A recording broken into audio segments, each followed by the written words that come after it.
या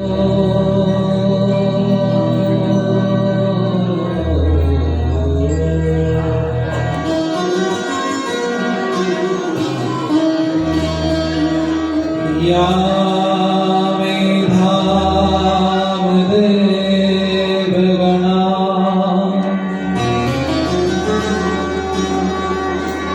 पितरस्य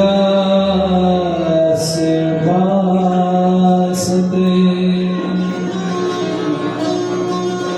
तया मामद्य मेधयाग्ने मेधाविनं कुरु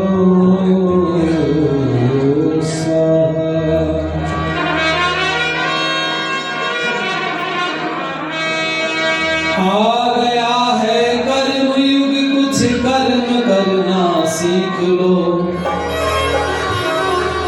देश धर्म जाति के लिए हंस हंस के मरना सीख लो।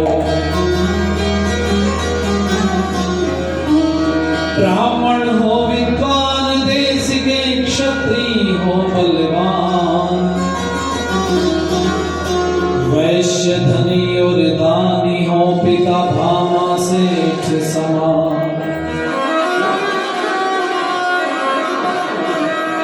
शूद्र करें सबकी सेवा और रखें धर्म का मान।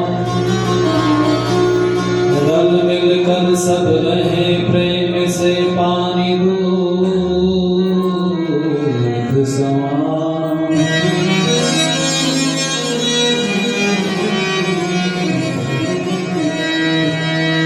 ये गीत की लाइनें सुनी आप लोग, अच्छा लगेगा। जो किसी का भला नहीं करते, जो किसी का भला नहीं करते, मन से उनके मन से उनके मन से उनके चला नहीं करते, मन से उनके चला नहीं करते, मन से उनके चला नहीं करते। जो किसी का भला नहीं करते, जो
जिनका बड़ा सार गर्भित उपदेश हम सब लोगों ने सुना। अंतर्राष्ट्रीय ख्याति प्राप्त सन्यासी, क्रांतिकारी उद्घोषक पूज्य स्वामी सच्चिदानंद जी, और जिनका बहुत सुंदर भजन उपदेश आप सब लोगों ने प्रारंभ में सुना, हमारे गुरु जी आदरणीय महात्मा कल्याण जी, हमारे दोनों सहयोगी जिनके वादन से कार्यक्रम सुगम हो रहा है, भाई विनीत गिरी जी, भाई विकास जी, और इस सारी समाज के बहुत ही सुयोग्य प्रधान पद के धनी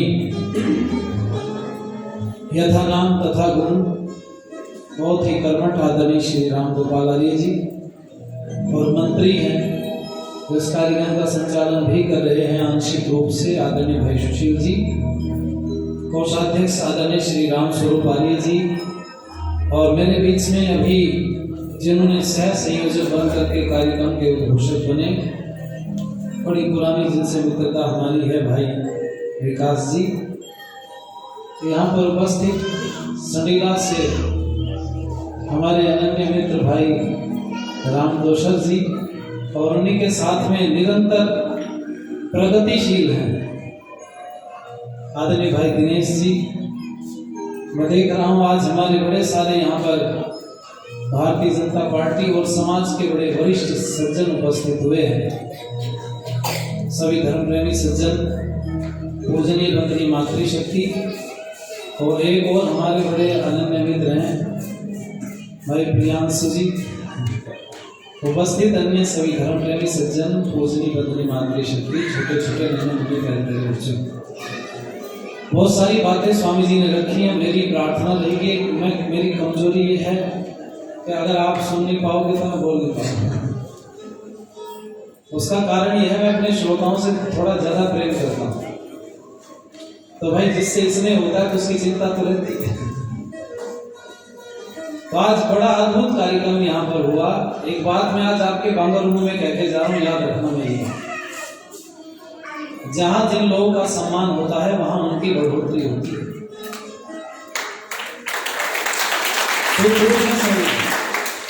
विद्वानों का सम्मान हो रहा है तो विद्वान बढ़ेंगे, मूर्खों का मूर्खों का सम्मान होगा तो बोलो। तो आपको श्रेय जाता है आदरणीय भाई राम गुप्ता जी हमारे, और भैया बालालाल जी हमारे बहुत बढ़िया मित्र हैं, फेसबुक से जुड़े हुए बहुत मित्र हैं, और आदरणीय भाई पीछे मीडिया वाले आपके साथ में अविरल जी अभी मिले, हमारे दोनों भाई, और राधा जी बैठे सामने, नीरज जी। बहुत सारी बातें आप सब लोगों से आज मुझे करनी है, और समय बीच में बाधक है और मैं अकेला साधक हूँ। कैसे साथ पाएंगे सारे विषयों को, मन में उद्गार बड़े सारे। एक क्लेश तो स्वामी जी हमारा काट के चलेंगे कि उन्होंने राधा के विषय में आपको बताया। एक मेरा वीडियो पड़ा हुआ है, ये राधा की उत्पत्ति ब्रह्म वैवर्त पुराण में भी कहां से हुई, भाई आई कहां से, उससे पहले थी ही नहीं कहीं। तो मैं उससे पहले आपको बताना चाहूंगा, आर्य समाज योगेश्वर श्री कृष्ण को भी मानता है जी। कुछ कहना चाह रहे ठीक भैया, हमारे लोगों का चित्र लेते रहना, इन्हीं के बदौलत तो पेट भरा हमारा। इन्होंने जितना हमारा ध्यान रखा इतना कोई नहीं रखता। घर जाके माता जी और पत्नी इतना ध्यान रखती है जितना इन्होंने रखा। वो घर वालों को चिंता नहीं रहती, हम घर रहे तो विकास से हमसे कोई नहीं पूछे रोटी खाएगी, पर ये 3 समय नाश्ता भोजन सब व्यवस्था की, इनका बड़ा धन्यवाद है। मैं आपको एक बात बताना चाहूंगा, आर्य समाज राम को भी मानता है, कृष्ण को भी मानता है, लेकिन मानने में अंतर है थोड़ा सा। मेरा कृष्ण वो कृष्ण नहीं है जिसने नहाती हुई स्त्रियों के वस्त्र उठाए। ध्यान से सुनना, आपको आनंद आएगा, एक नई चीज दे रहा हूं। मेरा कृष्ण वो कृष्ण नहीं है जिसने स्त्रियों के साथ में व्यभिचार किया। मेरा कृष्ण वो कृष्ण भी नहीं है जो स्त्रियों के साथ में रास रचाता था। मेरा कृष्ण वो कृष्ण भी नहीं है जो माखन चुरा के खाता था। मेरा कृष्ण तो वो कृष्ण है जिस कृष्ण ने स्त्रियों के वस्त्र नहीं उठाए, बल्कि जिस कृष्ण की वजह से एक स्त्री का वस्त्र हरण होने से बचाता, वो कृष्ण है। रास रचाने वाला, स्त्रियों को गली गली कूचे छेड़ने वाला कृष्ण मेरा कृष्ण नहीं है। मेरा कृष्ण तो वो है जिसने 5 पांडवों को लेकर के 100 कौरवों के ऊपर विजय प्राप्त करा करके और युद्ध के क्षेत्र में बोला था, यदा यदा हि धर्मस्य ग्लानि भवति भारत अभ्युत्थानम् अधर्मस्य तदात्मानं सृजाम्यहम् परित्राणाय साधूनाय विनाशाय च सुदुष्कृताम् धर्म संस्थापनार्थाय संभवामि युगे युगे। केवल इतना नहीं कहा कृष्ण ने कि इस समय पर ना परमात्मा से प्रार्थना की, जब जब धर्म की हानि हो, अधर्म बढ़े, तो इस भारत भूमि पर धर्म की स्थापना के लिए पुनः पुनः मुझे जन्म मिले। वो कृष्ण हमारा, ये वाले कृष्ण में उसमें क्या अंतर है? तो एक भोगी कभी योगी नहीं हो सकता। ये तो भोगी बना दिया गया मेरे भोले हिंदुओं को। मैं भोला ही कहूंगा, आपकी कोई गलती नहीं। अरे जिसने मुसलमान साईं को खोज लिया हो, उसके लिए सारी बातें तो सामान्य लगती हैं। अपने वालों को तो कोई कुछ भी कह जाए, हमारे वालों को तो हम तो चुप होकर सुन लेते हैं। हम हिंदू है ना, हम सनातनी हैं, हम पौराणिक हैं, तो हमारे में एक आदत पड़ गई सुनने की, बर्दाश्त करने की। पर भाई देखो, सीमा से अधिक बर्दाश्त भी तो गड़बड़ होता है। मैं आज आपको बताना चाहूंगा कि वो योगेश्वर कृष्ण ने काम क्या किए थे। पूज्य स्वामी जी भी धुलाई करके गए हैं, और देखो भाई आदि समाज के लोगों के पास में क्या है, हमने एक बाल्टी में साफ पानी रखा है, एक में बासिंग पाउडर घुला हुआ पानी रखा है, दोनों बाल्टी साथ रखते हैं। और हमारे ही दूसरे भाई वो बाल्टी में कीचड़ रखते हैं, वो जहाँ कृष्ण मिलता है वहां कीचड़ उछालते हैं, पीछे हमारा नंबर आता है तो हम धुलाई करते हैं। हम बता रहे कि कोई गलत है, वो तरीका ठीक नहीं। ये राधा की उत्पत्ति ब्रह्म वैवर्त पुराण में भी कहां से हुई? तो अपनी पीढ़ियों को बताओ, जो मैं बोल रहा हूं वो 100% सही है। ये ब्रह्म वैवर्त पुराण लगभग 450 वर्ष पहले लिखा गया आपसे, ध्यान दीजिएगा मेरी बात पर। और एक राधा हुई उस समय पर, उस राधा के विषय में आज भी एक कहावत चर्चित है, मेरा वीडियो पड़ा है, आप इतना डालना, ना 9 मन तेल होगा, आगे आप बोल दो। हाँ, वही राधा जी। ये मैं कोई नहीं कहूंगा कि चरित्रहीन स्त्री थी, इसका चरित्र गड़बड़ था, ये सुनने वाली बात है। ये राधा जरूर थी कृष्ण की प्रेमिका, बहुत सुनने वाली बात है, ध्यान से। वो 450 वर्ष पहले एक नाचने वाली नृतिका स्त्री थी, बहुत सुंदर स्त्री थी, वो नाचती थी। तो उस समय पर फिल्मी गाने तो होते नहीं थे, उस समय पर तो योगेश्वर कृष्ण की भक्ति के गीत गाए जाते थे। तबले की ढोलक की थाप बजती थी, हारमोनियम बजता था, चिमटे झांझ मजीरे बजाए जाते थे। उस ऐसे माहौल में एक सुंदर युवती जब नृत्य करती थी, पूरे शरीर को ढककर, मैं उसको शरीर भी नहीं कहूंगा उस स्त्री को, वो जब उस समय पर नृत्य करती थी तो इतनी भीड़ इकट्ठी हो जाती थी। उस समय पर बिजली तो थी नहीं भैया, गैस तो थी नहीं, लालटेन तो थी नहीं, मशाल जलाई जाती थी। मशालों में बार बार तेल डाला जाता था, अब तेल इकट्ठा करना पड़ता था। तो जब राधा आती थी तो इतनी भीड़ आती थी, एक रात में 9 मन तेल लग जाता था, इसलिए कहना पड़ा ना 9 मन तेल होगा। अरे बोलो, ये कृष्ण की प्रेमिका थी, कृष्ण के गीतों पर नाचती थी। भाई मैं कह सकता हूं मैं कृष्ण का प्रेमी हूं, कृष्ण से प्रेम करता हूं, लेकिन कृष्ण तो राधा से प्रेम नहीं करते। भाई ये भेद समझना पड़ेगा। हम एक चरित्र को बिल्कुल खत्म नहीं कर सकते, वहां उनके साथ में उसका कोई जिक्र नहीं है, लेकिन 450 वर्ष पहले जो राधा पैदा हुई वो नाचने वाली नृतिका थी, और वो कहती थी मैं कृष्ण की प्रेमिका हूं, कृष्ण की प्रेमिका हूं। उसके बाद जब ब्रह्म वैवर्त पुराण लिखा गया तो ब्रह्म वैवर्त पुराण लिखने वाले व्यक्ति ने उस राधा का जिक्र कर दिया 9 मन तेल वाली का। समझ में आई बात? अब जब एक पात्र कोई आ जाता है तो हमारी संस्कृति तो सनातन में फिर कहानी जोड़ दी जाती है, उसके साथ में कुछ ना कुछ कहानी जोड़ देते हैं जिससे स्थायित्व हो जाए। और मैं आप लोगों से कहूंगा ध्यान देना, ऐसी कहानियों का कई बार लाभ भी होता है, कई बार नुकसान भी होता है। और हमारे महापुरुषों के चरित्र पर लांछन होगी। नुकसान ये हुआ, लांछन तो आप पूछे स्वामी जी से सुन चुके हैं, उस पर समय बर्बाद नहीं करूंगा। पर आज मैं तुम्हें बताना चाहता हूं कृष्ण था कौन। आपकी बातें ना गिर जाए, आपको पता ना चल जाए कि दुनिया में डंके की चोट पर कह सको कि कृष्ण कृष्ण ही था। वो कृष्ण कौन था, तो मैं इसकी कथा आपके बीच में रख रहा हूं, सुनिएगा जरा ध्यान से। आपको पता है पांडव अज्ञातवास झेल रहे थे, और यह अज्ञातवास की कथा कब आती है? तो यहां भी कई लोगों को भ्रम बना हुआ है कि पांडवों ने पहले नगर छोड़ा या राजपाट पहले हारे थे जुए में। इस विषय का भी लोगों को भ्रांति है, पता नहीं। मैं आपको बताना चाहूंगा, ये जुआ तो सबसे अंत में हुआ और जुए के बाद फिर युद्ध हुआ। ये पांडवों को क्या हुआ, जिस समय पर दुर्योधन राजा बना दिया गया तो दुर्योधन को एक कष्ट सताने लगा अंदर अंदर, कहीं ऐसा ना हो कि इस पांडु राज का नंबर आ जाए और युधिष्ठिर राजा बन जाए। अपनी तरफ से दुर्योधन ने लाक्षा भवन बनाया। लाख नाम का एक पदार्थ होता है, ज्वलनशील होता है, आप सब जानते हैं। तो उसको लगा करके भवन बनाया गया बरनावा के अंदर, मेरठ से थोड़ा आगे बढ़ो उस तरफ आप लोग चलेंगे, बड़ौद की तरफ। ये जो बरनावा में बनाया गया लाक्षा भवन, ये इतना सुंदर था, देख के ही लगता था कि भाई दुर्योधन ने अपने भाइयों का इतना ध्यान रखा। उसने कहा मेरे भाई इस नए महल में रहेंगे, उनको उसमें धसवा दिया गया। लेकिन जब वो महल बन रहा था तो दुर्योधन की योजना का पता महात्मा विदुर को लगा और महात्मा विदुर को ये पता चला कि इस भवन में गृह प्रवेश कराने के बाद में आग लगवा दी जाएगी, पांचों पांडव, कुंती और माद्री इनके साथ में सब भस्म हो जाएंगे जल के लाभ। सचेत हो गए महात्मा विदुर, युधिष्ठिर को बुला करके बता दिया गया कि ऐसे ऐसे होने वाला है। बात को बहुत छोटी कर रहा हूं क्योंकि एक आध घंटे में पूरी कथा तो होती, कभी आनंद लेना तो 2-4 दिन इसी विषय को रखना, फिर आपको बताऊं मैं। आपने कथा जरूर सुनिए, लेकिन एक लाइन जब इतनी लंबी खींच जाएगी तो दूसरी वाली का अपना भी खंडन हुआ पड़ा है, कहने की कोई आवश्यकता नहीं पड़ेगी। वो कहते हैं कि उस समय पर महात्मा विदुर ने गृह प्रवेश के समय में बता दिया गया, महात्मा विदुर ने पूरी तैयारी करके सुरंग खुदवाई और वो सुरंग रास्ता ऐसा था, बीच में भीम को बोला गया कि जब ऐसी समस्या आएगी तो पैर मार करके फोड़ देना जमीन को और वहां से सारे वहां से गमन करके निकल जाना। यही हुआ, रात को आग लगी, सब वहां से निकल गए और पुतले जलाए गए, उसमें पुतले छोड़ गए अपने, जिससे ये पता चले कि हाँ जल करके खाक हो गए। दुर्योधन बड़ा प्रसन्न हुआ और दुर्योधन को लगा कि रास्ता जो काटा था वो खत्म हो गया। ये इस समय पर निकल करके जो झेल रहे थे, इसको अज्ञातवास कहा गया। क्या कहा गया इसको बोलो?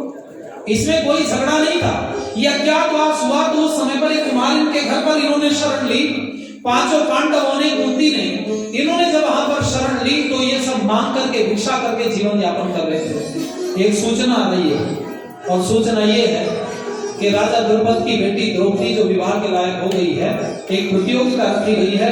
उस प्रतियोगिता में मछली की आंख जो बींध लेगा, द्रौपदी उसके गले में हाथ डाल देगी, उसको वर चुन लेगी। दुनिया भर के राजे महाराजे उपस्थित हो गए, कर्ण भी आया था, ध्यान देना। और आपको अगर ये भ्रम हो गया हो कि अर्जुन बहुत बड़ा धनुर्धारी था, तो सुन लो, अर्जुन सबसे अंतिम वाला था। अर्जुन से बड़ा धनुर्धारी तो एकलव्य भी था, अर्जुन से बड़ा धनुर्धारी तो कर्ण भी था, अर्जुन से ज्यादा बड़ा धनुर्धारी तो शल्य और कृष्ण भी थे, और अर्जुन से बड़ा धनुर्धारी तो गुरु द्रोण थे, जिन्होंने इनको सिखाया। 5 थे, एक आदमी। लेकिन सबको रास्ते से हटाने कृष्ण की क्या गजब की नीति रही है, आज आप आनंद लीजिए बैठ करके। वो कहते हैं कि उस समय पर ये पांचों पांडवों ने कुंती से कहा कि मां ऐसे ऐसे प्रतियोगिता रखी, हम चले जाएं। मां ने कहा जाओ, चले गए। और वो मछली ये तालाब वाली नहीं थी, कभी फिर प्रश्न करो मेरे से कि मछली मरवा दी मुझे। वो तालाब वाली मछली नहीं थी, वो लकड़ी की मछली थी और उसकी आंख बना करके उसको घुमाया गया, नीचे जल में परछाई में देख करके आग बीधना था। कोई बीध नहीं पा रहा था, एक ही निशाना दिया जा रहा था, एक बार में बीध दो तो बीध दो। जब कर्ण खड़ा हुआ ना तो द्रौपदी ने ये कह करके चुप कर दिया कि मेरी तुम में कोई भी रुचि नहीं, तो प्रतियोगिता में लेने से कोई लाभ नहीं, तो बैठ गया। अब अर्जुन का नंबर आया, ऐसे वस्त्र धारण किए थे जैसे भिखारी को होते हैं, एक ही बार में निशाना मार के आंख बींधी। और जब द्रौपदी ने वरमाला डाली, अर्जुन की तरफ चली, माला डाली, तो सारे राजा उग्र होकर के तलवार हाथ में ले ली और हाथ में तलवार लेके कूद पड़े आगे को। जब आगे कूद पड़े, उन्होंने कहा इस भिखारी को, इस द्रौपदी को नहीं ले जाने देंगे। इस सभा में कृष्ण और बलराम भी थे। कृष्ण, अर्जुन, भीम, नकुल, सहदेव, युधिष्ठिर को कभी मिले ही नहीं थे। पांचों का नाम जरूर सुना था और उनको पता था ये मेरी बुआ के बेटे हैं। अब कुंती कृष्ण की बुआ कैसे लगी? तो आपको बताऊं मैं, ये बड़े प्रश्न हैं जिनका उत्तर आज मैं आपको दूं, बड़ी शंका समाधान करूंगा। ये कुंती कृष्ण की सगी बुआ थी, लेकिन कृष्ण के दादा के एक मित्र थे जिनका नाम था कुंती भोज। उनके कोई संतान नहीं थी, तो उन्होंने कृष्ण के दादा से इस कुंती को हाथ लिया था, मांगा था, उसको गोद लिया था, और तब कुंती भोज ने अपने नाम से कुंती नाम रखा था। कृष्ण की सगी बुआ थी, लेकिन आना जाना कुंती भोज के यहाँ पर था। कृष्ण ने चर्चा जरूर सुने थे कि बुआ है मेरी कोई कुंती, और उनके 5 बेटे हैं, अर्जुन, भीम, नकुल, सहदेव और युधिष्ठिर, ऐसे उसको पता था। कभी मिले नहीं थे, वार्तालाप नहीं हुआ, अवसर नहीं मिला मिलने का, लेकिन आश्चर्य हुआ इस सभा में जब अर्जुन ने आंख दी थी तो कृष्ण के अंदर उथल पुथल मची कि इतना बड़ा धनुर्धारी तो हो ना हो जिसके चर्चे मैंने सुने तो अर्जुन हो सकता है। जब दृष्टि मारी तो 5 एक जैसे बैठे, देखा एक तगड़ा है, भीम है।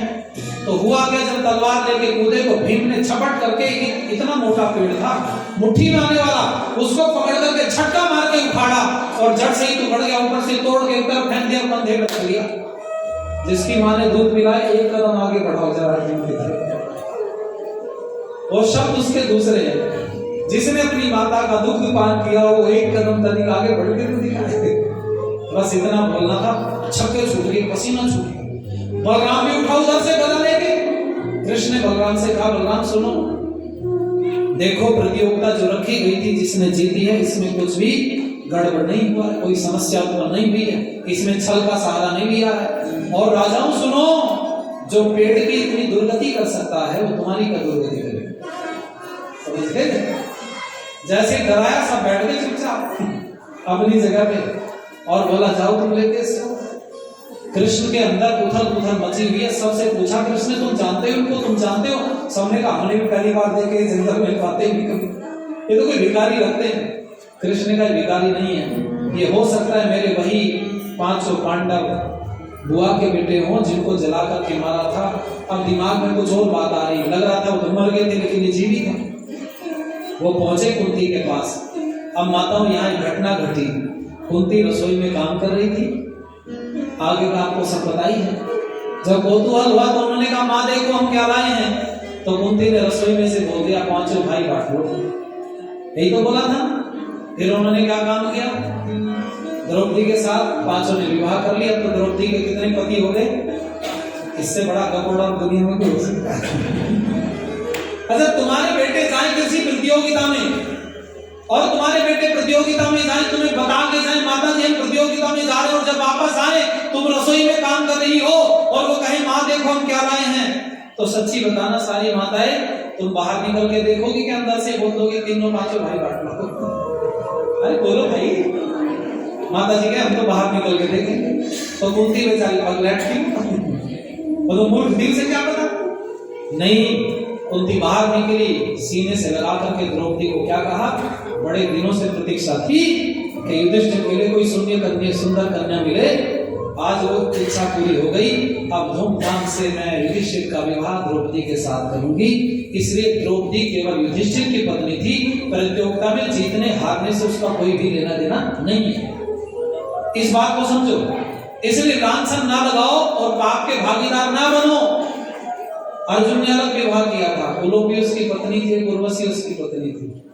वो पाताल लोक से विवाह किया था। आप कहोगे पाताल भी मानते हैं, हम पाताल मानते हैं, आर्य समाज पाताल को भी मानता है। पाताल लोक पता है क्या, यहाँ से सीधा छेद करो पृथ्वी में, बिल्कुल नीचे जहां जाकर के निकलोगे उस जगह का नाम है पाताल लोक। और पता है तुम्हें वो कौन सी जगह है? वो है अमेरिका। अरे बोलो भाई, कौन सी जगह है बोलो? अमेरिका को क्या कहा जाता था? पाताल लोक। अस्ट्रेलिया को ऑस्ट्रेलिया कहा जाता है आजकल। वो जो अस्ट्रेलिया था उस समय के जो वो जिक्र आता है, वो संस्कृत के शब्द थे। अब अंग्रेजों से तो राम नहीं बोला जाता, उनकी जीत पूरी नहीं उठती, तो वो अस्ट्रेलिया कहां से बना, ऑस्ट्रेलिया करती, समझ गए? वो पुस्तक बिक रही है काउंटर पे, हास्यास्पद भाषा अंग्रेजी, उसको पढ़ो एक बार आनंद आएगा। इसलिए मैं कहूंगा आपसे, जब ये माता के पास पहुंचे तो पीछे पीछे कृष्ण पहुंच गया, रथ पे सवार हो गए और युधिष्ठिर के पसीने छूट गए। उसने सोचा हाय किसी को पता चल गया हमारा, अज्ञातवास में थे ना, दुर्योधन ने कोई भेज दिया मारने के लिए, पर ये तो हमारी वकालत कर रहा था, ये तो वही आदमी, पर क्या पता कौन है। पसीने छूट गए तो कृष्ण ने कहा अच्छा तुम यहाँ आकर के छुप जाओगे तो तुम्हें लगता किसी को पता नहीं चलेगा तुम्हारा। जब इतना बोला तो हाथ जोड़ के युधिष्ठिर खड़ा हो गया और कृष्ण ने आगे को झपट करके युधिष्ठिर के पैर छू लिए। समझ में आई बात? जब पैर छुए तो युधिष्ठिर की थोड़ी धड़कन कम हुई। तुम कौन हो? तो उसने कहा तुम बताओ पहले। बोले मैं युधिष्ठिर हूँ। फिर बोला ये अर्जुन है, भीम है, नकुल सहदेव? बोले हाँ। इतने कुंती आ गई तो कुंती के पैर छू करके कहा बुआ जी नमस्ते। बोले तू कौन? बोले मैं कृष्ण हूं। सारों ने बीच में लेकर के कृष्ण को इतना रोए फूट फूट के, कहने लगे मांग मांग के पेट नहीं भरता, ये भीम रोज भूखा सोता, इसकी खुराक इतनी, अब इसको छका दें अकेले को तो अपने सारे भूखे। उसने कहा मांग मांग के पेट नहीं भर रहा है, बड़ी मुश्किल से जीवन कटा है। और पता कुंती ने क्या कहा? अब एक और नया ये जुड़ गया परिवार हमारा, इसके द्रौपदी का पेट कहां से भरेगा? सारी व्यवस्था समस्या जब उत्पन्न हुई तो आपको पता है क्या हुआ? कृष्ण ने कहा अब जो दुर्दिन थे वो आज समाप्त होते हैं, और मैं कृष्ण आज तुम्हें बोल के जा रहा हूं, अगला सूर्य नहीं उगेगा उससे पहले सारी व्यवस्थाएं ठीक हो जाएंगी। द्रुपद के पास पहुंच के पता क्या कहा? द्रुपद उधर शोक मना रहा, बैठा हुआ रो रहा है। भाई भिखारियों के पास बेटी चली गई, कह क्या होगा कैसे होगा? कृष्ण ने कंधे पर हाथ रख करके ढांढस बताया, चिंता न करो तुम्हारी बेटी तो महारानी बन गई। अब महारानी कैसे बन गई? भिखारी के साथ में विवाह कर महारानी बन गई। बोले कैसे महारानी बन गई? अरे तुम्हें नहीं पता पांडु के बड़े पुत्र युधिष्ठिर के साथ में तुम्हारी बेटी का विवाह होगा। तो उसने कहा पांडु पुत्र तो मर गया। बोले मरा नहीं, बचे हुए से। तो उसने कहा बचे हुए का क्या करूंगा? घास क्या करूंगा उसका मैं? वो तो भीख मांग मांग करके खा रहे, भिखारियों के वेश में है, उसके पास कोई राज्य नहीं है, तो रानी राजा कहां से बने? तो कृष्ण का मेरे पास एक तरीका है। बोले बता जल्दी से। कृष्ण का ये बता, बेटे का हिस्सा होता है जमीन में या बेटी का भी होता है? द्रुपद ने कहा होता है बेटी का भी। तो कहने लगा कितना होना चाहिए? बोले जितना तू कहे। तो कृष्ण ने कहा द्रुपद अपनी जमीन का, अपने राज्य का चौथा हिस्सा अपनी बेटी के नाम कर दे, और उस बेटी के अर्थात युधिष्ठिर को दे दे। तेरा चौथा हिस्सा जब युधिष्ठिर के पास जाएगा, युधिष्ठिर राजा बन जाएगा और तेरी बेटी, बोलो अरे बोलो भाई, युधिष्ठिर राजा होंगे, तेरी बेटी रानी बनेगी। फैसला तेरे हाथ में है, क्या करना है? द्रुपद ने रात दिन घोड़े दौड़ाए, थक भर होकर के सामान ले गए, और वो कुम्हारिन का घर तोड़ के बढ़िया महल बना दिया और इंद्रप्रस्थ राजधानी बनी। उस समय पर युधिष्ठिर को राजा बनाया गया, द्रौपदी महारानी बनी। और आपको मैं बताऊं, युधिष्ठिर का और द्रौपदी का विवाह संस्कार किसने कराया? तो धौम्य ऋषि ने कराया। किसने? बोलो, कोई पूछे तो बताना। धौम्य ऋषि के संरक्षण में उनके सामने उन्होंने मंत्र पाठ किया था। और जब राजा बन गया युधिष्ठिर, तो कृष्ण ने कहा भैया बहुत दिन हो गए, वापस जाने दो। तो युधिष्ठिर ने उतर करके हाथ पकड़ लिया कृष्ण का, कहने लगे पकड़ अपने राज्य को, मुझे तो कुछ नहीं आता राज्य चलाने का। तू अगर चाहता है युधिष्ठिर राजा बने तो तुझे मंत्री बनना पड़ेगा। कृष्ण ने कहा अपना संभालो, घर के तेरा संभालो। बोले मुझे नहीं पता, हम इस समय दुर्दिन झेल रहे हैं, हमारी स्थिति खराब है। उधर जरासंध रोज लड़ता चला रहा है, अब तेरे हाथ में हमारी नैया है, तू चाहे डुबा दे चाहे तो तार दे। तो पता है कृष्ण ने क्या काम किया? कृष्ण ने कहा कि केवल 2 मास के लिए मंत्री का स्वीकार कर लेता हूं, 2 महीने के लिए, बाकी फिर देखा जाए। मंत्री बन गए कृष्ण, तो 1-8 महीने तो उसको टोका नहीं। ऐसा आराम में अपना खाया पिया, वो पिछले दिनों के भूखड़ घूम रहे थे, खा पी के जब आराम ले रहे थे, तो कृष्ण ने युधिष्ठिर से पता क्या कहा? राजा का एक काम नहीं होता, खाओ पियो और सो जाओ। बोले फिर कि राज्य को बढ़ाओ। उसने कहा तो राज्य के बढ़ाने की बात करता है, राज्य में छिनने वाला है। बोले कैसे? कि जरासंध ने सैकड़ों राजाओं को पीट पीट के अपनी कैद में डाला, सारा यदुवंश पिट गया, केवल दुर्योधन बचा है। दुर्योधन जरासंध का मित्र है, या हमारे ससुर द्रुपद बचे, यहाँ तक वो अभी भोजन जिस दिन आएगा सब मारे जाए। जब इतनी बात कही तो कृष्ण ने कहा बाकी का काम मेरे पर छोड़ दे, लेकिन एक बार गद्दी पर बैठ करके चिंतन तो करना शुरू कर, और आइए मेरे साथ मिलकर गुनगुनाइए, अच्छा लगेगा। कि धर्म दर्शन संस्कृति की वो अमर जागीर था। धर्म दर्शन संस्कृति की वो अमर जागीर था। कृष्ण भारत वर्ष की, कृष्ण भारत वर्ष की जागी हुई तकदीर था।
से अन्यायियों को दंड देने के लिए, कंस से अन्यायियों को दंड देने के लिए, सत्य कहता हूँ कन्हैया, सत्य कहता हूँ कन्हैया, न्याय की शमशीर का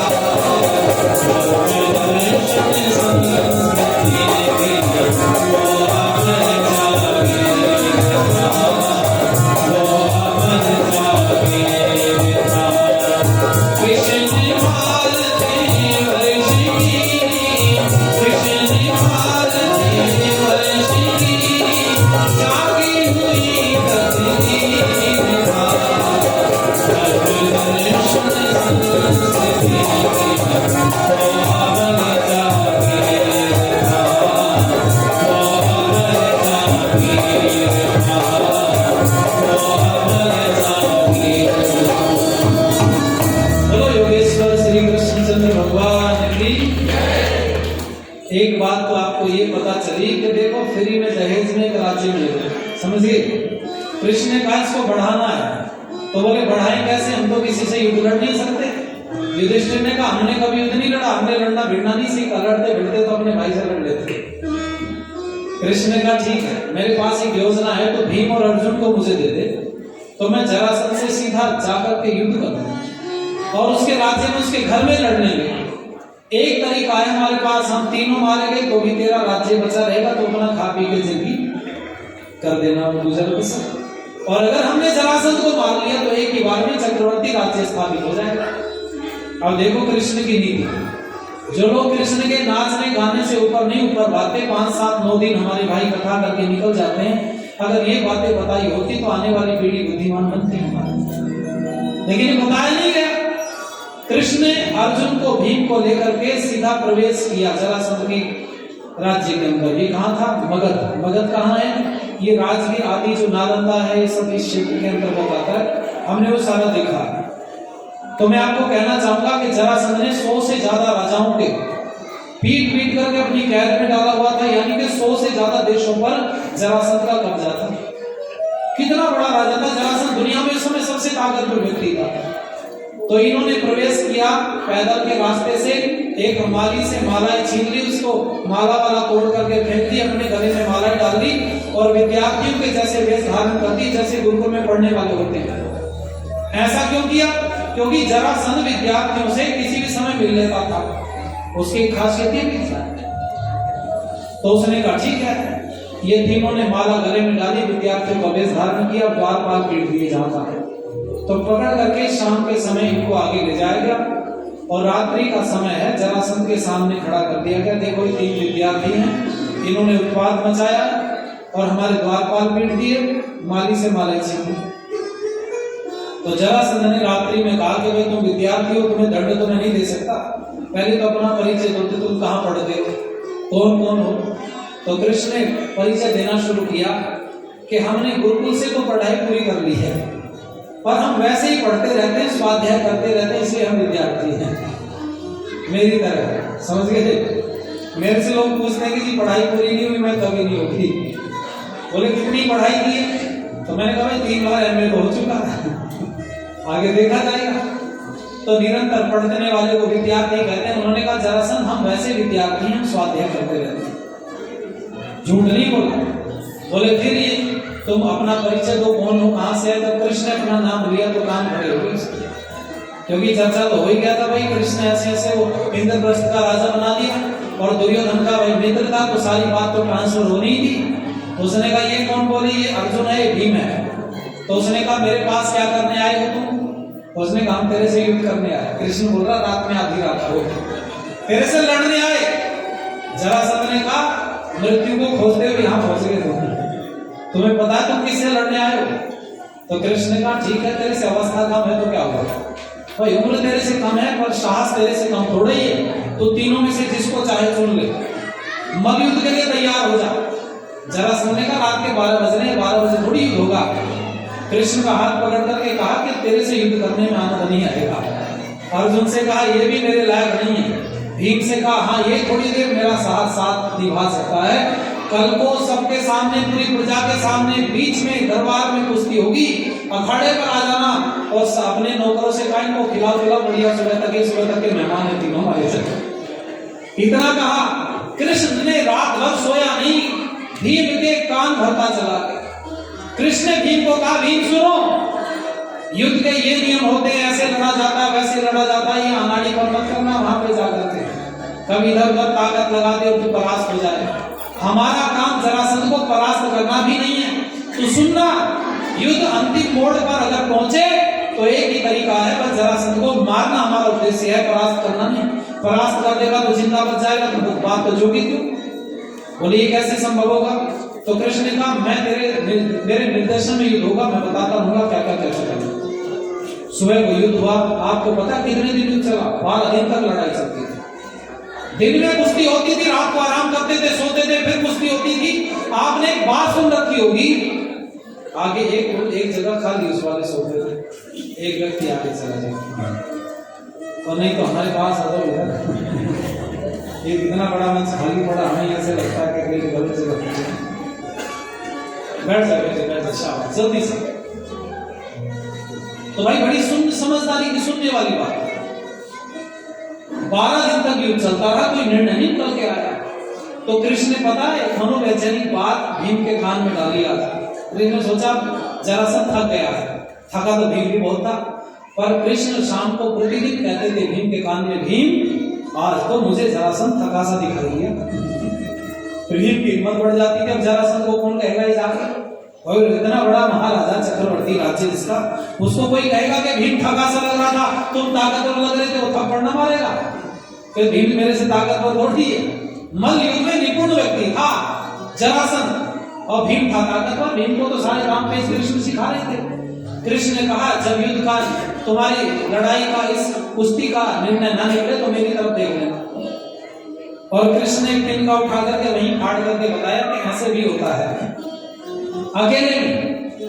अब युद्ध जब लड़ रहे थे, लड़ते लड़ते कृष्ण ने देखा भाई अब मामला कुछ निकल नहीं रहा है, तो यूं बैठे बैठे जब भीम ने इसकी तरफ देखा कृष्ण को, तो कृष्ण यूं किया ऐसे करके, तो भीम ने आप देखा ना ताप, यूं करके जो कोहनी वाली घुटने पर जाम पे से हड्डी टूट गई, और जरासंध जैसे जमीन पर गिरा, तो जरासंध के जमीन पर गिरते ही कृष्ण ने तिनका उठा लिया, और उठा करके कृष्ण ने तिनका यूं फाड़ करके और फाड़ के यूं फेंक दिया। अब कुछ लोगों ने कहानी इस पे भी बना दी, तो उन्होंने कहा जी जरासंध के 2 टुकड़े कर देते थे फिर भी जुड़ जाता था। यही सुना ना आपने? एक गलत सुना आपने, उसका कोई टुकड़ा नहीं किया था, उसे एक ही टुकड़ा किया था। ये तो रोचकता लाई जाती है ना टीवी सीरियल दिखाने के लिए, तुम्हें रोचकता बनी इसलिए। उसके कोई टुकड़े जुड़ते नहीं थे, बल्कि वो टूटता ही नहीं था किसी से। अब जरासंध उसके नाम से लोहिया की घास के दिन के जोड़ ली कहानी, लेकिन ऐसा नहीं था। कृष्ण ने देखा जब नीचे गिर गया, तो कृष्ण ने युद्ध का पकड़ करके फाड़ के यूं फेंक दिया। बस भीम ने एक पैर के नीचे रख लिया, एक पैर हाथ से पकड़ लिया, और पकड़ के छटका मार के 2 टुकड़े करके एक तरफ फेंक दिया। बोलो कृष्ण भगवान ने भी कर दिया काम तमाम। 100 के 100 राजाओं को कैद से बाहर निकाला। कृष्ण ने वहीं सभा में खड़ा कर दिया, जरासंध की लाश पड़ी एक तरफ। जरासंध के लड़के को बुलाया, बोले सुनो तुम्हारा राज्य तुम्हारे लिए है, तुम्हारा पिता अनीति पे चलने लगा था इसलिए उसका वध करना पड़ा, और तुम भी अगर गलत रास्ते पर चलोगे तो हमारे पास सबके लिए व्यवस्था है, समझ गए? और वहीं राज तिलक कर करके उसको गद्दी पर बैठा दिया और कहा तुम अपनी दासता स्वीकार करो कि हम आज के बाद में इंद्रप्रस्थ को अपनी राजधानी मानते हैं, और हम दुर्योधन के, युधिष्ठिर के अधीन अपने आप को स्वीकार करते हैं अधीनता। जरासंध के बेटे से कहलवा दिया और 100 के 100 राजाओं को बाहर निकाला। उनकी पत्नियों को भी जरासंध ने वहीं पर रखा हुआ था, सबको बाहर निकाला। बेचारे कई वर्ष बाद में अपनी पत्नी से मिल पा रहे हैं, पत्नियां पतियों से मिल पा रही हैं, और ऐसा रोने का माहौल है। कृष्ण ने कहा सुनो, ये भरत मिलाप करना बाद में है, मेरा संदेश सुनो। जो संदेश है, संदेश ये है जो जरासंध की दुर्गति हुई है वो तुम्हारी भी होगी। बस इतना कहना था। सारे राजाओं ने हाथ जोड़ के कहा हमारी क्या गलती है? बोले गलती है नहीं, अगर गलती करोगे तो करेंगे। बोले क्या करें? कि इंद्रप्रस्थ को अपनी राजधानी स्वीकार करते हो या नहीं? सबने कहा करते हैं। देखो कृष्ण की एक नीति, जरासंध के घर में धस के मारा और इंद्रप्रस्थ पूरी दुनिया के अंदर एक ही बार में चक्रवर्ती राज्य स्थापित हो गया। एक व्यक्ति के मरने से पूरी दुनिया में चक्रवर्ती राज्य। यहाँ तो एक राज्य प्राप्त करने के लिए लाखों लाखों लोग काटे गए, लेकिन एक व्यक्ति मान करके पूरी दुनिया में चक्रवर्ती राज्य स्थापित किया हो, ऐसा कृष्ण के अलावा दुनिया में कोई दूसरा चरित्र बोलो नहीं। अब इसके बाद में आगे कहानी सुनो। अर्जुन को भेज दिया गया पश्चिम के देशों की तरफ। उसी समय में अर्जुन ने अमेरिका से विवाह किया था, पाताललोक से। उलोपी नाम था उसका। ये पश्चिम की तरफ गया, उत्तर की तरफ भीम को भेजा गया कि संसार में उत्तर की तरफ तक बढ़ते चले जाओ, जो दाता स्वीकार न करे वो हमें बताना। सबको पता चल गया जब जरासंध मारा गया तो तुम्हारी औकात क्या है। ये जो आप सुनते चले आ रहे ना, महाभारत पर्यंत हम पूरी दुनिया के सम्राट होते थे, पूरी दुनिया में हमारा राज्य होता था, वो राज्य स्थापित करने वाला योगेश्वर कृष्ण था। और इस बात को भी चर्चा में नहीं आती, आप सुना ही नहीं होगा आपने। अब इसके बाद में उत्तर की तरफ जब भीम को भेजा गया तो पूर्व की तरफ नकुल और दक्षिण की तरफ सहदेव को भेजा गया। दुनिया में चारों तरफ युद्ध फैल गए। सब राजाओं के यहाँ से कर आने लगा। इंद्रप्रस्थ इतनी बड़ी राजधानी बनी, मतलब पूरे विश्व का एक ऐसा केंद्र था इंद्रप्रस्थ जो देखने लायक था। और दुर्योधन को छेड़ा नहीं अपने भाई को। दुर्योधन वहां पर रहा। फिर राजसूय यज्ञ किया गया। राजसूय यज्ञ किया गया, वो भी वर्षों बाद में हुआ। राजसूय यज्ञ में भीष्म पितामह को बुलाया गया, सबके आतिथ्य स्वीकार करने के लिए। जब आते थे तो सब नमस्ते करते हुए भीष्म पितामह खड़े थे। और दुर्योधन को भी अपना भाई समझ करके युधिष्ठिर ने बुलाया। कहां लगाई ड्यूटी पता है? जब बाहर से उपहार लेकर के राजा आ रहे थे तो उन उपहारों को संभाल करके रखवाने में ड्यूटी लगी दुर्योधन की। आंखें फटी रह गई। हजारों हजारों घोड़े, हाथी, हीरे जवाहरात, सोने चांदी, पन्ना, मोती, दुनिया भर की चीजें। आप पढ़ो महाभारत, योगेश्वर कृष्ण के विषय में जो लिखा है, आपको आश्चर्य होगा। ऐसी ऐसी चीजें भारत के अंदर आ रही थी दुनिया से। कहीं बहुत सुंदर कालीन बनते थे तो वो भी इंद्रप्रस्थ के लिए आ रहे थे, घोड़ों पर लगते थे। इतना सामान आया दुनिया भर का। दुर्योधन की आंखें फटी रह गई। दुर्योधन ने छल से उसको प्राप्त करने के लिए शकुनी ने एक चाल चली, आप सब जानते हैं। जब चारों भाई चारों दिशाओं में चले गए और कृष्ण द्वारिका चले गए तो उस समय पर दुर्योधन ने अपने शकुनी मामा को आगे करके और युधिष्ठिर के साथ में जुआ खेला। कितना बड़ा साम्राज्य एक ही सेकंड में चौपट हो गया। और जो साम्राज्य चक्रवर्ती राज्य था वो एक मिनट में हार करके बैठ गया। कितना बड़ा पागलपन था। जिसको धर्मराज कहते हैं उसको पापराज कहना चाहिए। मैं कहूं आज दुनिया की जो दुर्गति है ना, उस दुर्गति का जिम्मेवार एक व्यक्ति है, उसका नाम है युधिष्ठिर। युधिष्ठिर जुआ ना खेलता तो दुनिया में आज हम सिरमौर होते। आज ये दुर्गति थोड़ी होती भारत की। मैं कहना चाहूंगा आप लोगों से, बड़ी व्यवस्थाएं बिगड़ती चली गई। और फिर आप सब जानते हैं कि जब हार गए सब तो द्रौपदी का वस्त्र हरण हुआ। द्रौपदी को जब बुलाया गया, पांचों पांडव बैठे सभा में, आपने देखा होगा टीवी में रावण सागर ने दिखाया कि ढेर लग गया वस्त्रों का और द्रौपदी के वस्त्र खींचे जा रहे हैं, लेकिन वस्त्र समाप्त नहीं हो रहा है, वस्त्र बढ़ता चला गया। इससे बड़ा पागलपन और थोड़ी होगा संस्कृति के साथ मजाक हो रहा है। अरे तुम ताकतवर हो, तुम्हारी बहन को कोई हाथ लगाएगा तो बताओ तुम अपनी बहन के कपड़े बढ़ाओगे, थप्पड़ मार के रोकोगे? अरे बोलो, कैसी पागलपन की बात है। सुनो द्रौपदी का कृष्ण का संवाद। उसके बाद में द्रौपदी को कृष्ण ने कहा था कि बहन मैं वहां था ही नहीं, अगर उपस्थित होता तो मेरे सामने जुआ भी ना होता, और जुआ भी हो गया था तो किसी की मां ने दूध पान नहीं किया था द्रौपदी को हाथ लगा सकता। ये कहा कृष्ण थे ही नहीं वहां पर। हुआ क्या ही सुनो। दुशासन लेके आए सभा में और सभा के बीच में द्रौपदी ने पांचों पांडवों की तरफ देखा, सबकी गर्दन नीची है। उस समय पर महात्मा विदुर ने कहा ये क्या कर रहा है दुर्योधन? तो उसने कहा तुमसे किसने कहा बोलने के लिए? तो विदुर ने कहा जहां वृद्धों को बोलने का अधिकार नहीं, उस सभा का परित्याग कर देना चाहिए, छोड़ के निकल गए। तब द्रौपदी ने भीष्म पितामह से कहा दादा मेरे साथ क्या हो रहा है? तुम तो बड़े हो, बुजुर्ग हो, तुम तो चाहो तो इस अत्याचार को रोक सकते हो। भीष्म पितामह ने कहा बेटी ये कर्म वाले इतना व्यवस्था विशाल है, मेरी समझ में बात नहीं आती, इसलिए तो मान लगे। तब एक व्यक्ति ने विरोध किया दुर्योधन का। उस व्यक्ति का नाम था विकर्ण। क्या नाम था बोलो? ये दुर्योधन का ही सगा भाई था, कोई छोटा। तो दुर्योधन ने डांट के बैठा दिया, तू तो बहुत छोटा, तेरे को क्या पता क्या ठीक क्या गलत, बैठ जा। ये बैठ गया। द्रौपदी के वस्त्र की तरफ चला और पता क्या कहा दुर्योधन ने कहा बहुत बोलती है, इसका वस्त्र हरण कर लिया जाए। तो यूं दुशासन ने आगे पकड़ करके यूं पन्नू पकड़ा था, अभी खींचा नहीं था। अब हुआ क्या नहीं सुनिए। कृष्ण वहां नहीं थे, वो तो द्वारिका में थे, लेकिन आ रहे थे और संयोग कुछ ऐसा था उस समय पर उसी सभा में आ रहे थे जहां पर द्रौपदी का वस्त्र पकड़ करके भी खींचना चाहता था दुशासन। कृष्ण की जूतियों की आवाज आ रही थी धीरे धीरे, सभा में सन्नाटा छाया पड़ा था। कृष्ण की जूतियों की आवाज तेज होती चली गई और दुशासन जूतियों की आवाज केवल सुनकर के पहचान गया, हो न हो कृष्ण आ रहा है। और द्रौपदी के मुंह से भी उसी समय पर निकला, दुशासन तू कर ले अपनी मनमानी, जब मेरे भाई कृष्ण को पता चलेगा तेरे धुर्रे उड़ा देगा। बस इतना बोलना था, कृष्ण की जूतियों की आवाज आई और दुशासन के लिए लिखा है बेहोश होकर के गिर गया, पल्लू छूट गया, बेहोश होकर गिरा। और दिखाया क्या गया, संस्कृति बर्बाद होती जा रही है। अपन लोग प्रश्न उठाते तो हमारे सामने गड़बड़ कोई करे उत्तर हमने, चलो भाई हम तो जिम्मेवार बैठे।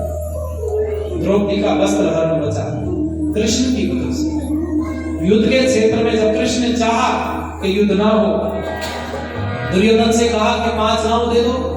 दुर्योधन ने पता है क्या कहा, सुई की नोक के बराबर भूमि भी नहीं दूंगा, तो 5 गांव की बात करते हो। और उस समय पर मैं राष्ट्र जिसको कहा जाता है, जिसको मेरठ आप लोग कहते हैं, मैं राष्ट्र का उस समय पर कृष्ण उस समय पर इंद्रप्रस्थ से चले थे पैर घोड़े पर सवार होकर के रथ पर, और यहां उनको पहुंचना था। कृतवर्मा नाम का एक व्यक्ति था जो कृष्ण की तरफ था, कृष्ण का मंत्री था कृतवर्मा। सुनना ध्यान से, कृष्ण को पता था कि हो सकता है दुर्योधन कोई चाल चल करके मुझे भी जेल में डालने का प्रयास करे, इसलिए कृतवर्मा पहले ही अपनी सैनिकों को लेकर के हस्तिनापुर पहुंच गया। कृष्ण जब रथ पर सवार होकर के आए तो लिखने वाला लेखक लिखता है कि रास्ते में हजारों लोगों की भीड़ थी कृष्ण के केवल दर्शन करने के लिए कि ऐसा कितना बड़ा कौन महान योद्धा है, कौन इतना महान व्यक्ति है जिसने जरासंध जैसे व्यक्ति को मार दिया। दुनिया परेशान थी जरासंध से और वो कृष्ण को नचैया बना दिया भाई। जिस कृष्ण को देखने के लिए लाखों लोगों ने भीड़ नक्शा लगा करके भीड़ को रास्ते में रोका गया, कृष्ण लोगों को दर्शन देते हुए जब हस्तिनापुर पहुंचे तो पता है हस्तिनापुर में जब उसने दुर्योधन ने कहा सुई की नोक के बराबर भूमि भी नहीं दूंगा, तो जब कृष्ण उठे तो दुर्योधन ने कहा देखते क्या हो सैनिकों बंदी बना लो, कौन बोलने लगा है। जब कृष्ण की तरफ कहा ना बंदी बना लो, तो कृष्ण के सैनिक तो पहले ही खड़े थे कृतवर्मा के साथ में। कृष्ण ने आगे बढ़ करके और इसी हुंकार मारी कि देखो तो सही कौन हाथ लगाता आगे। बस कृष्ण का रोध रूप देख के कांप गया है कृष्ण दुर्योधन। और पता हाथ जोड़ के क्या कहा, मैं मजाक कर रहा था आपसे, मैं तो विनोद बस बोल गया, आओ भोजन का समय है, शाम का समय भोजन करते हैं। कृष्ण ने हाथ झुका के कहा दुर्योधन मेरे से ज्यादा कौन जानता होगा तुझे, तू बोलता विनोद बस बोल गया, मेरे से ज्यादा कौन जानता होगा। दुर्योधन सुन ले, युद्ध तो होगा और विनाश होगा, युद्ध होगा विनाश होगा। मैं कृष्ण तो यहां भी कह करके जा रहा हूं, जब कहीं मेरी बात नहीं चली है तो इस विनाश का मैं हिस्सेदार नहीं बनूंगा, मैं युद्ध में शस्त्र नहीं उठाऊंगा। मैं तो यही संकल्प लेता हूं। और तुम्हें राज्य चाहिए तो रख, उनको भी चाहिए तो वो भी युद्ध लड़ेंगे, मेरा इस युद्ध से कोई लेना देना नहीं। और तू भोजन की बात करता है, भोजन कर लो। तो सुन दुर्योधन, भोजन 2 परिस्थिति में किया जाता है।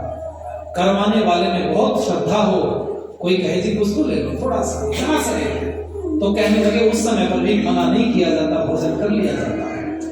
बहुत श्रद्धावान व्यक्ति के घर पर भोजन किया जा सकता है, या फिर भूख के मारे प्राण निकले जा रहे हो तो भी भोजन किया जा सकता है। दोनों चीजें यहाँ पर नहीं है, श्रद्धा तेरे में नहीं है और भूख मेरे को नहीं। हाथ छुटाया, गंगा जी को पार किया, महात्मा विदुर की कुटी पर पहुंचे जहां हम लोग रहते हैं बिजनौर में। वहां मेरी खेती बाड़ी होती है आजकल, जहां से हस्तिनापुर के ठीक सामने आप आएंगे, आपको मैं दिखाऊंगा वो पूरा क्षेत्र जहां से पूरा का पूरी व्यवस्था, महात्मा विदुर कहाँ रहते थे, पूरा क्षेत्र वही है जहां हम लोग बसे हुए हैं। तो मैं कहूंगा आपको आनंद लीजिएगा। महात्मा विदुर घर पे नहीं थे, पत्नी घर पर थी। देख करके भाव विभोर हो गई, अरे अंदर झोपड़ी में केले रखे थे, दौड़ के लाई और नीचे बैठ गई। और महात्मा विदुर उधर से आ रहे थे तो बेचारी इतनी भाव विभोर हो गई, इतना बड़ा व्यक्ति घर में आ गया जिसके लाखों लोग दर्शन करना चाहते हैं और हमारी कुटिया में। तो बेचारी ने केला छीला और छिलका पकड़ा दिया कृष्ण को और कूदा अपने हाथ में रख लिया। तो कृष्ण ने खाना शुरू नहीं किया था, उधर से देखा तो माँ विदुर आ गए। विदुर ने कहा क्या करती हो?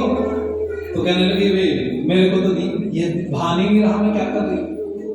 खैर वो केला खिलाया उनको, उसके बाद में भोजन बना तो 60 रस व्यंजन नहीं खाए दुर्योधन के, लेकिन विदुर के घर पे साग खाया। और साग आप जानते हो कैसे बनता है? आप साग के जानकार नहीं हो, आप तो काट काट के पत्ती उबाल देते हो, उसको साग बोलते हो। हमारे यहाँ साग को क्या काम किया जाता है जी? उसको उबाल के घोटा जाता है उसे। जैसे आप कड़ी पीले रंग की होती है तो साग हमारा हरे रंग का बिल्कुल एकदम घोट दिया जाता है, उसमें बहुत सारी चीजें डाली जाती हैं। अब ये साग आपको मार्च तक मिल सकता है, ठीक है? आपको साग खाना है तो बिजनौर में निमंत्रण देते हैं, मार्च तक आ जाइए बनवा देंगे। और उसके जैसा व्यंजन दूसरा होता है। बिजनौर की 2 चीजें बहुत प्रसिद्ध है, कभी जाओ तो बिजनौर में उड़द जो साबुत होता है काले रंग का, वो उड़द खाइए, उसकी दाल कभी मिल जाए आपको, या फिर साग। ये 2 चीजें बिजनौर की खाने लायक। महात्मा भी तो वहीं रहते थे तो उनके घर पे योगेश्वर कृष्ण ने साग खाया और अपने जाकर के लेट गए। मैं कहूँगा बहुत बातें हैं। सुबह सुबह का समय है, लेटे हुए हैं और सराहने की तरफ खड़ा हो गया दुर्योधन, जाकर के पैरों की तरफ खड़ा हो गया अर्जुन। दोनों से पूछा क्यों आए हो? तो दुर्योधन ने कहा पहले तो मैं आया हूँ। तो बोले आज दोनों प्रतिद्वंदी एक साथ कैसे उपस्थित हुए? तो बोले युद्ध तो तय हो गया, तुम्हें पता है? बोले हाँ। तो बोले बताओ किसका साथ दोगे? तो कृष्ण ने कहा भैया मैं तो शस्त्र उठाऊंगा नहीं, मैं तो संकल्प ले लिया, ये तो महाविनाश होगा, पूरी दुनिया के विद्वान बलवान योद्धा सब मारे जाएंगे और तुम्हें इतनी समझ है नहीं दोनों को, तो ठीक है इसको राज्य चाहिए, तुम भी लड़के लेना चाहते हो तो मैं तो शस्त्र उठाऊंगा नहीं। अब सुनो, एक तरफ मेरी सेना रहेगी, एक तरफ अकेला रहूंगा, दोनों में से जो जिसको चाहिए मांग लो। दुर्योधन ने फिर पूछा लड़ोगे नहीं, युद्ध नहीं, मैं शस्त्र नहीं उठाओगे? बोले शस्त्र नहीं उठाऊंगा। तो दुर्योधन ने मुंह पे पता क्या कहा? फिर तुम्हारा लेके क्या करूंगा? लेकिन आओ कृष्ण का जवाब सुन लो जरा, तुम्हारा लेके क्या करूंगा? अर्जुन से पूछा तू क्या चाहता है? अगर तुझे भी सेना चाहिए तो आधी आधी बांट लो, मेरे को आराम करने दो। अर्जुन ने कहा महाराज सेना इसको दे दो और तुम मेरी तरफ हो जाओ। यही कारण है कृतवर्मा मंत्री को कृष्ण के देख लड़ दुर्योधन की तरफ से थे। आपको आश्चर्य होगा, इनके सगे रिश्तेदार मामे वगैरह सब उनकी तरफ से लड़ रहे थे, सब कुछ दूसरी तरफ। इनकी था कुछ था ही नहीं बेचारों की। हाँ कुछ कुछ हिस्से में आया, जैसे तैसे करके कृष्ण ने इधर उधर से किया मामला। लेकिन सुनो, जब दुर्योधन चला गया, दुर्योधन ने सोचा कहीं पलट ना जाए अपने बयान से, फिर मैं जाऊं सेना मेरी? बोले जा। दुर्योधन चला गया। कृष्ण ने अर्जुन से कहा अर्जुन तूने घाटे का सौदा कर लिया। बोले कैसे? अरे मुझे मांग लिया, मैं तो शस्त्र भी नहीं उठाऊंगा। अर्जुन ने जो बात कही पूरे युद्ध में सबसे काम की बात यही थी, नहीं तो मूर्खता की बात की साजिश नहीं। अर्जुन ने कहा महाराज इतने बड़े क्षेत्र में युद्ध के तुम्हारी सेना कुछ भी मायने नहीं रखती है, एक दिन में भीष्म पितामह तेरी सेना को मार सकते हैं। अगर इस युद्ध के क्षेत्र में मैं जीत रहा हूँगा और जीतते जीतते अगर मेरी बुद्धि मलिन हो गई तो मैं जीतते जीतते हार जाऊंगा, और मुझे पता है अगर तुम मेरे साथ रहोगे तो मैं हारते हारते भी जीत जाऊंगा। तो मुझे जब समर्पण कर दिया, शरणागत हो गया, तो तब कृष्ण ने सर पर हाथ रख करके अर्जुन को कहा कि शरण में आए व्यक्ति की रक्षा करना हमारा कर्तव्य है, हम तुम्हारी रक्षा करें। युद्ध चलता रहा, कोई निर्णय नहीं निकला, 10,000 सैनिक मारे जा रहे हैं।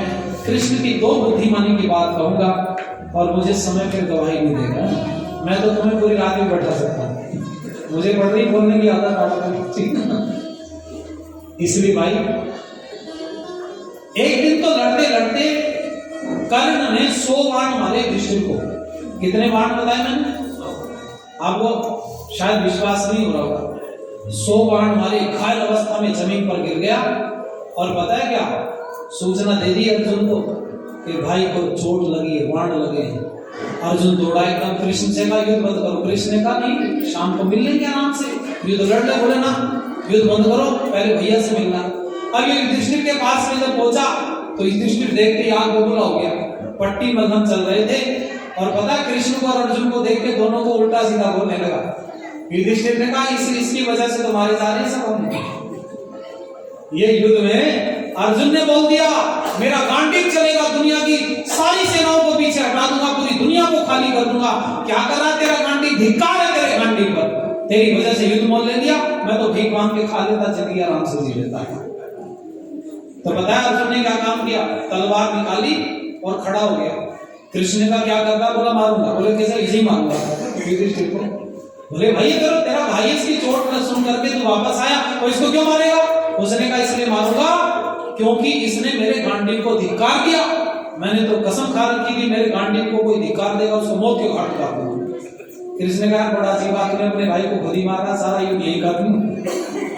कैसे करें, कृष्ण ने एक चाल खेली।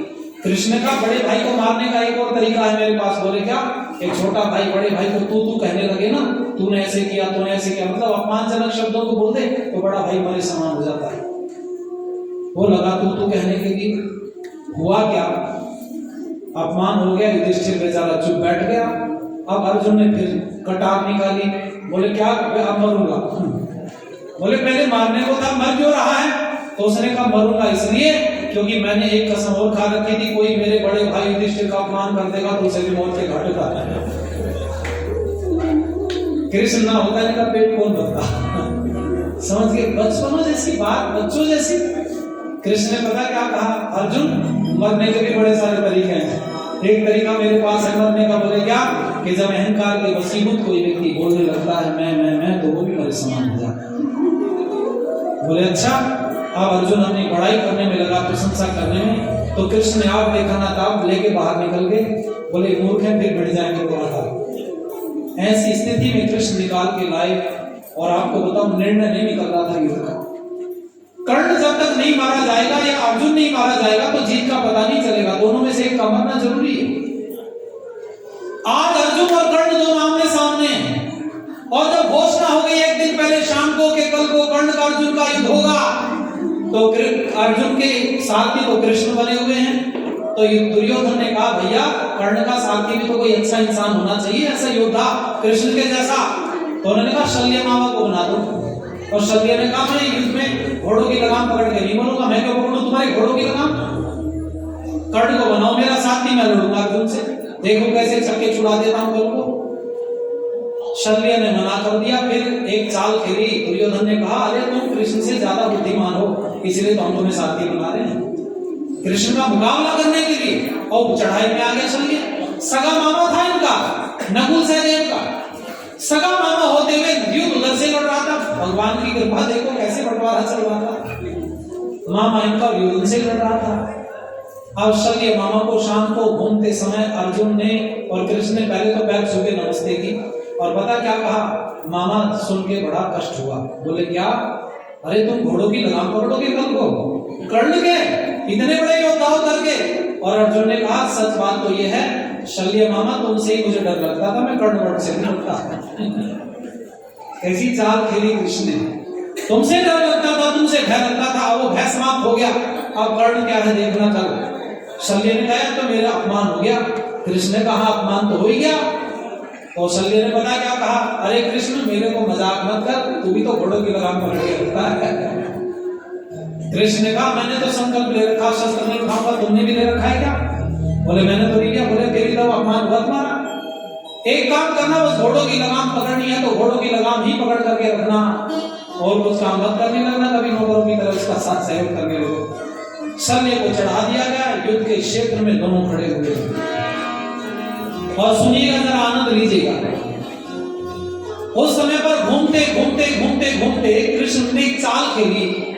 रथ को चला चला करके ऐसी दलदली भूमि देखी जहां पर रथ फंस सकता था। यूं घूम रहे हैं लड़ते लड़ते आमने सामने। और कृष्ण ने पहले अपने रथ का पहिया फंसा लिया अर्जुन का। ये बात नहीं सुनी आपने। जब पहिया फंस गया, अर्जुन से कहा युद्ध करता रहे, और जानबूझ के फंसाया गड्ढे में, दिखा दिया कर्ण को कि पहिया फंस गया है।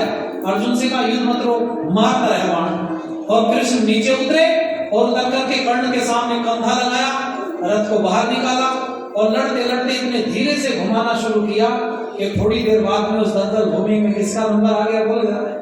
अरे बोलो भाई, देखो कितनी बड़ी नीति थी अगले आदमी की, और तुमने आज उसको दस रही है।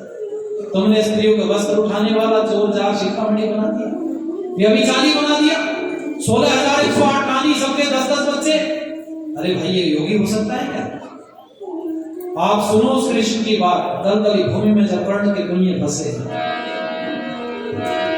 आइए जरा आनंद लीजिएगा कि रथ के पहिए फंसे रेत में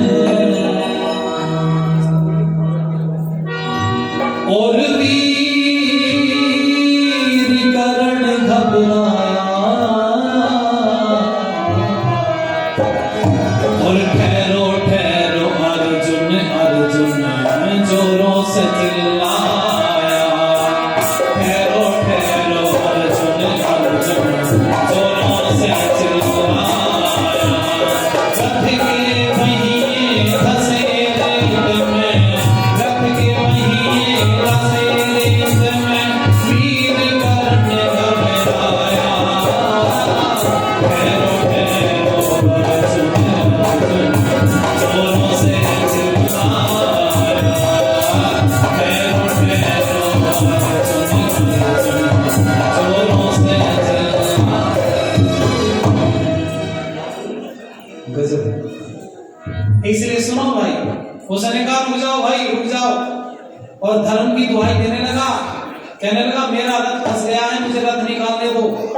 तो पता है क्या हुआ था?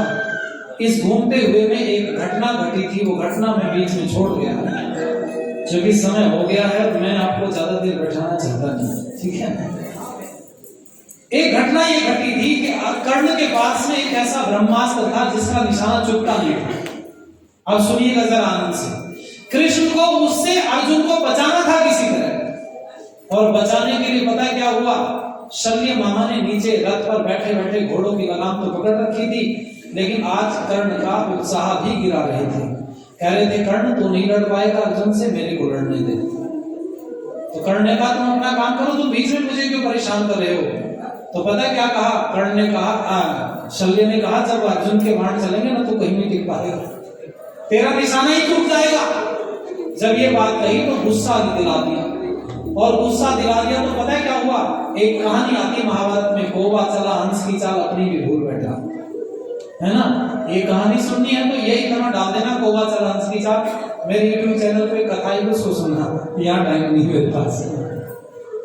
ये कहानी सुना करके पता है क्या कहा उसने? शल्य ने कहा उस कोबे की तरह तू है, ये कोबा तू है। समझ गए? कर्ण को गुस्सा आया, निकाला वो बाण, और बाण निकाल करके सीधा धनुष पर चढ़ाया। कृष्ण समझ गए कि अब निकलने वाला ब्रह्मास्त्र जिसका निशाना कभी चूकता नहीं। अब अर्जुन को बता देंगे तो इसके हाथ पैर फूट जाएंगे, भी अंतिम बाण है, मर सकता है ये बच सकता है, बस फैसला कृष्ण के हाथ और इस समय पर कर्ण के हाथ में है। कैसे जान बची अर्जुन की? बहुत ध्यान से सुनिए। शल्य ने कर्ण से पूछा क्यों पागल बन रहा है? युद्ध का यह नियम नहीं है कि पूरी ताकत एक ही बार बीच में लगा दी जाए। कर्ण गुस्से में आ गया। जब शल्य बार बार उसको परेशान कर रहे थे, उसने कहा अभी काम तमाम कर देता हूं। जब निकाल के बाण रखा धनुष के ऊपर, तो शल्य ने बहुत बढ़िया बात कही, तूने निशाना कहाँ लगाया ये बता दे बस। उसने कहा निशाने की बात करते तो सुनो। बोले क्या? कि मैं अर्जुन के माथे को निशाना बना के बाण मारा। शल्य ने पता क्या कहा? शल्य भी बड़ा जबरदस्त व्यक्ति था, युद्ध लड़ने में निपुण था। शल्य ने कहा अर्जुन तुझे नहीं पता, अर्जुन के जो घोड़े हैं उनकी लगाम कृष्ण के हाथ में है। बस इतना कहा। अर्जुन के घोड़ों की लगाम कृष्ण के हाथ में है, अगर तूने माथे को निशाना बनाया है तो तेरा माथा निशाना चूक जाएगा। अब जब गुस्सा आता है ना व्यक्ति के, तो सोचने की क्षमता समाप्त हो जाती है। शल्य ने बहुत काम की बात कही, सारी बातें को इधर उधर उसका उत्साह गिरा रहा था, लेकिन काम की बात यह थी कि निशाना चूकेगा। अब घोड़ों की लगाम से उसका क्या लेना देना? लेकिन लेना देना है भैया, लेना देना यह है जैसे इधर से बाण आ रहा था, कृष्ण सावधान बैठे थे घोड़ों की लगाम पकड़ करके। इधर से बाण छूटा और कृष्ण ने घोड़ों की लगाम को जो जोर से झटका मारा तो आकाश की तरफ गर्दन हो गई घोड़ों की, और घुटने टिक करके जमीन में धंस गए। और घुटने जब आगे से यूं मुड़ गए तो 4 इंच रथ नीचे हो गया। जब रथ नीचे हो गया तो माथे की जगह मुकुट पर लगा बाण, और अर्जुन की जान बच गई। और एक बाण जब कृष्ण की तरफ मारा कर्ण ने घुमा करके, तो कृष्ण ने अपनी जान बचाई। और मैं कहना चाहूंगा आप लोगों से जो ब्रह्मास्त्र कर्ण के पास में था, जो मृत्यु का काल बनने वाला था अर्जुन की, उससे जान बचा। जब वो बाण निकल गया, माथे की जगह मुकुट पर लगा और खाली चला गया वार। अब कर्ण ने अपने माथे पर हाथ मारा। ये क्या हो गया? शल्य मामा तुम तो ठीक कहते थे। शल्य ने कहा अब तुझे अर्जुन से कोई नहीं बचा सकता। बस रथ फंसा। कर्ण से कहा शल्य ने कि निकाल रथ के पहिए। उसने कहा तुम निकाल दो मामा, मुझे लड़ने दो। उसने कहा नहीं नहीं, मैं तेरा सहायक थोड़ी हूँ, घोड़ों की लगाम पकड़ के काम तो तुझे अपने आप करना पड़ेगा। जब कर्ण नीचे उतरा, सफेद झंडा यूं घुमाया आकाश में, अर्जुन रुक गया। और रुक गया तो बताया क्या कृष्ण ने क्या कहा, क्यों रुके हो अर्जुन? कहने लगा उसका पहिए फंस गए हैं। कृष्ण ने कहा पागल, हमारे भी तो फंसे थे। तब तो युद्ध नहीं बंद किया था। अब धर्म ये कहता है जब हमारा फंसा था पहले हम रोकते तो उसको भी रोकना था, हमने नहीं रोका तो उसका भी रोकने का कोई अधिकार नहीं है। तो ध्यान देना, कृष्ण ने जबरदस्ती ताकत लगा करके अर्जुन से एक बाण लगवाया। जब बाण गया, कर्ण को बाण लगा तो रथ के पहिए पकड़े हुए बैठा हुआ था। तो उस समय पर धर्म की दुहाई देने लगा। तब इधर से कृष्ण ने बहुत बढ़िया बात कही कि आई तो तन याद धर्म की, अंत समय में आई, अगर याद पहले आ जाती होती नहीं लड़ाई, होती नहीं लड़ाई। आई तो तन याद धर्म की, अंत समय में आई, अगर याद पहले आ जाती होती नहीं लड़ाई, होती नहीं।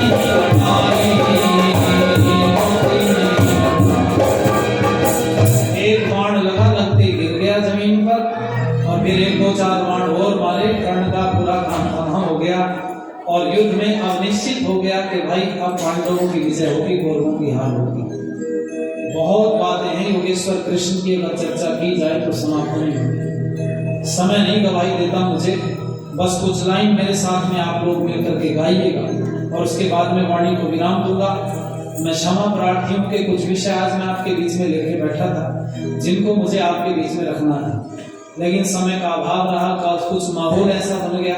मैं चाहता था कि कृष्ण की बहुत सारी बातें ऐसी जो आपको पता चले, हम अपनी पीढ़ियों को बता सकें, तो मैंने रखने का प्रयास किया। कभी दोबारा अवसर मिलेगा, वापस आने का वादा तो मैं करता नहीं, व्यस्तता भरा समय रहता है, बहुत मुश्किल भी होती है। और मेरी कोई प्रार्थना रहेगी कि नए विद्वानों को सुना जाए, ज़्यादा अच्छा है। मेरे को तो 4-5 बार धो लिया आपने बढ़िया से। प्रयास मैं भी ये करता हूँ कि मैं कुछ नई चीजें आपके बीच में रख सकूँ, निरंतर पढ़ते रहते हैं, स्वाध्याय करते रहते हैं। बस एक कृष्ण से संबंधित एक गीत मैं आज आपके बीच में रखूंगा। जो लोगों ने ये समझ लिया कि कृष्ण चूड़ी बेचने का काम करते थे, तो मैं उनको कहना चाहूंगा अपने महापुरुषों के ऊपर ये लांछन नहीं लगाओ और इन लांछनों को बर्दाश्त भी ना किया करो। कहीं किसी मंदिर पर ये गीत बजता हो तो उनको प्यार से कहो भैया ऐसे गीत ना बजाओ, हमारे महापुरुष चूड़ी बेचने का काम नहीं करते थे। मैं एक निवेदन आप लोगों से करूंगा, आपने पूज्य स्वामी जी को वचन दिया है कि उनके व्हाट्सएप पर आप लोग मैसेज भेजेंगे। एक ग्रुप हम लोगों का तैयार हो रहा है जो पिछले 6 वर्षों से काम कर रहा है, जिसका काम घर वापसी अभियान है। आप सूत्र रूप में घर वापसी समझ सकते हैं। घर वापसी का मतलब जो भूले भटके हमारे घर से चले गए तो उनको वापस ला रहे हैं हम लोग। तो अब तक हम लगभग 65,000 के आसपास लोगों को ला चुके हैं वापस अपने घर में, और 1,000 और लोगों को ला चुके हैं, समझ गए। तो ऐसे बहुत सारे लोग, 2021 तक का आंकड़ा हमारा 65,000 का है। अब ये वाले वर्ष का हमने भी काउंटिंग नहीं की कितने लोग अपन लोग लेकर के आए हैं। बहुत तेजी से अभियान चल रहा है। अगर आप इस अभियान में जुड़ना चाहते हैं तो घर वापसी अभियान या कुलदीप विद्यार्थी आप सर्च कर लीजिए, उससे जुड़िएगा। हमारा यूट्यूब पर भी चैनल चलता है कुलदीप विद्यार्थी के नाम से। आधी अधूरी बची खुची बातें आप वहां से सुन सकते हैं हमारी। वहां 150 से ज्यादा अलग अलग टॉपिक्स पर प्रवचन पड़े घंटों के, वहां से आप सुन सकते हैं और सुन अपने बच्चों को भी सुनवाएं। दूसरा हम लोग आपको कहना चाहेंगे, हमने 3 दिन से हमने आप लोगों से कहा था, एक हम लोगों ने इसको आप लोग बंद कर दीजिए। मैंने आप लोगों से परसों भी कहा था, कल भी कहा, आज फिर कह रहा हूं कि हमारे गुरुजी ने अपना पूरा घर जो था वो पूरा समाज के लिए